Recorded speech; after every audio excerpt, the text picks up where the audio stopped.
পাঁচ ওয়াক্ত নামাজ যদি আমরা আল্লাহ রাব্বুল আলামিন কোরআনুল কারীমের ভিতরে বলেছে ইন্না সাআতিল ফাহশা'i ওয়াল মুনকার। কোন ব্যক্তি যদি সঠিকভাবে যদি পাঁচ ওয়াক্ত নামাজ আদায় করে তাহলে সমস্ত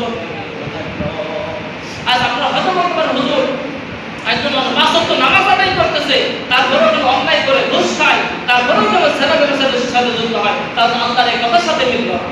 কারণ আল্লাহ রাব্বুল কি বলেছেন যে যে ব্যক্তি সঠিকভাবে নামাজ আদায় করে সে কোনো অন্যায় অশ্লীল কাজ থেকে সে বিরত থাকে, নামাজ পড়ে ঘুষ খায়, নামাজ পড়ে এরপর মানুষের জমি ঠেলে খায়, নামাজ পড়ে মানুষ হক নষ্ট করে, বুঝবেন ওই ব্যক্তির নামাজ মানুষকে দেখানো ছাড়া আপনাদের হতে পারে। কথা বলতে ঠিক না, একমাত্র আল্লাহকে উদ্দেশ্য করে যারা নামাজ পড়বে তারা কোনোদিন অন্যায় কাজে কোনোদিন কি করতে পারে, আপোষ করবে না, কোনোদিন অন্যায় কাজে তারা যাবে না। কথা বলতে ঠিক কিনা? যে ব্যক্তি নামাজ পড়ে এরপর অন্যায় কাজ করে বুঝতে হবে ওই নামাজ আল্লাহর সন্তুষ্টির জন্য হয় না, বরং মানুষকে দেখানোর জন্য হয়। কথা বলতে ঠিক কিনা? আর যে ব্যক্তি মানুষকে দেখানোর উদ্দেশ্যে নামাজ আদায় করবে ওই ব্যক্তি কোনোদিন তার নামাজ আল্লাহর দরবারে কবুল হবে না। হবে?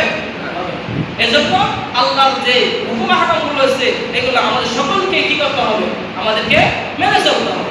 আমি আপনাদের সামনে কোরআনুল কারীম থেকে যে আয়াতটা তেলাওয়াত করেছি এটা অসংখ্য ব্যাখ্যা রয়েছে।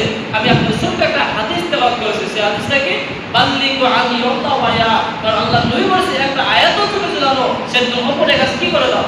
পৌঁছায় দাও। কি করে দাও? পৌঁছায় দিতে হবে। কারণ আপনি একটা আয়াত জানেন সেটা আপনি অপরজনের কাছে কি করে দাও? পৌঁছায় দিতে হবে। এটা হচ্ছে কি দাওয়াতি কাজ। কারণ আল্লাহ রাব্বুল আলামিন বলেছেন ওয়া আহসানু কাওলান মিম্মান দাআ ইলাল্লাহি ওয়া আমিলা সালিহান ওয়া ক্বালা ইন্নানি মিনাল মুসলিমিন। তার কথা সেটা কার কথা উত্তম হতে পারে যে মানুষকে আল্লাহর দ্বীনের পথে ডাকে এবং নিজেকে মুসলমান বলে দাবি করে। কথা বলে আজ আমরা আমল করতে হবে, কারণ দুনিয়ার জমিন থেকে আমরা সকলে একদিন মৃত্যুবরণ করব। কথা বলেন ঠিক কিনা? পারবো না?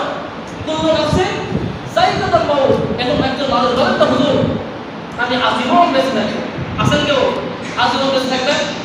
কারণ প্রত্যেকটা মানুষ কি করতে হবে? মৃত্যুর স্বাদ গ্রহণ করতে হবে। কিন্তু এই মৃত্যু আমাদের যেন এরকম হয় যেন আমরা দুনিয়া থেকে সদকায়ে জারিয়া আমল যেন আমরা রেখে দিতে পারি। কারণ আপনি কবরে গেলেও সদকায়ে জারিয়া আপনি পাবেন। কথা বলেন ঠিক কিনা? কিছু কিছু আমল আছে যেগুলো আপনি দুনিয়ার জমিন থেকে বিদায় নেওয়ার পরেও আপনি সব পাবেন, আবার কিছু কিছু আছে আপনি দুনিয়া থেকে চলে যাওয়ার পরেও আপনার কবরে থেকেও আপনার গুনাহ লেখা হবে। কথা বলেন ঠিক কিনা? কারণ এর একটা উদাহরণ দেই যে দুনিয়াতে যারা সার্কাস তৈরি করে থাকে, যারা সার্কাস বিভিন্ন নাটক বা ইটি করে না, এরা যারা চালু করে দেওয়া যায় তারা দুনিয়াতে যতদিন ওই নাটক বা ওই যাত্রাপালা বা ওইরকম খারাপ যা কাজ চলবে ততদিন পর্যন্ত কিন্তু সে কবরে থেকেও কিন্তু কিতাব আমল নামে কি যায় বলেন তো? শোনা যাবে না? তেমনি ভাবে আল্লাহ নবী বলেছেন যে মানুষ চলে যাওয়ার পর তিনটা আমল জারি থাকে। এই তিনটা আমল যদি দুনিয়ার জমিন থেকে আপনি রেখে যেতে পারেন তাহলে কাল কিয়ামতের ময়দানে আপনি মৃত্যুবরণ করার পর আপনার কবরে থেকে আপনি সওয়াব পাবেন। কথা বলেন ঠিক? এক নাম্বার, দুনিয়ার জমিনের ভিতরে আপনি যদি এই সন্তান যদি রেখে যেতে পারেন, এই সন্তান যত ভালো কাজে অংশগ্রহণ করবে আপনি কবরের ভিতরে থাকার পরও আপনি কিন্তু দুনিয়ার জমিনে সন্তান চালিয়ে যেতে পারবেন। কথা বলেন ঠিক কিনা? কিন্তু দুনিয়ার জমিনে যদি আমার সন্তান রেখে গেলাম, এই সন্তান যদি খারাপ হয়ে যায়, সন্তান যদি খারাপ কাজ করে বিভিন্ন বাচ্চার সময় নষ্ট হয়, এই সন্তান দুনিয়াতে যত খারাপ কাজ করবে ওই সন্তানের আমল নামে তো গুনাহ হবে হবে। তার পিতা মাতার উপর বসে আমল জারি থাকতে পারবে ঠিক কিনা? এজন্য সন্তানদেরকে উত্তম শিক্ষায় শিক্ষিত করতে হবে। আজ বর্তমান জামানায় ছেলে সন্তান আর সন্তানদের মানুষ করা বড় কঠিন হয়ে গেছে। আজ নেশার জগতে চলে যায়। কথা বলে ঠিক কিনা?